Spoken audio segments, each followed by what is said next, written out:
Certains ont l'habitude d'allumer sur de l'huile d'olive. Mais de nos jours, on a peut-être d'autres moyens qui brûlent tout aussi bien, voire mieux que l'huile d'olive, comme par exemple la paraffine. Et donc aujourd'hui, on peut allumer sur la paraffine. Certains vont même faire une combinaison et vont rajouter de l'huile d'olive sur la paraffine. Mais on allume, comme on l'a déjà dit plusieurs fois, pour éclairer l'heure du repas. Et donc si on allume les bougies, et on quitte et on sort de la maison, et on reviendra uniquement plus tard parce qu'on est invité pour le repas du vendredi soir, on ne fait pas une bracha lorsqu'on a simplement l'intention d'éclairer les murs d'une maison. On fait une bracha parce qu'on va profiter de ces bougies.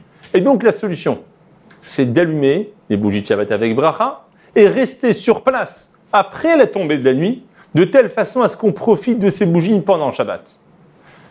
Si on a fait rentrer Shabbat tôt, c'est le cas dans certaines communautés et dans certains endroits dans le monde en été, lorsque Shabbat rentre tard, tant que les bougies ont brûlé au moins pendant la durée du repas de Shabbat, même si on a terminé le repas alors qu'il fait encore grand jour parce que la nuit est à 23h30, on a quand même profité des bougies et on aura fait la mitzvah, on n'aura pas prononcé une bracha en vain. Mais attention, si vous ne mangez pas à la maison, il faut absolument pendant Shabbat profiter de ces bougies, sinon vous ne pouvez pas faire la bracha de l'adlik ner shel Shabbat. Et donc, soit on va rester à la maison après l'entrée du Shabbat, soit on va allumer sur des bougies assez longues, de telle façon à ce que lorsqu'on va rentrer à la maison, les bougies seront encore allumées.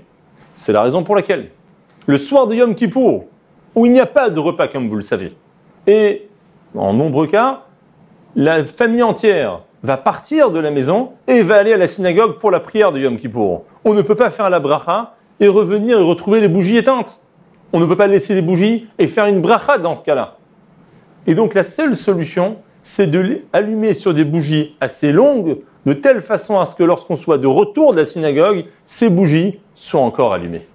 Shabbat Shalom.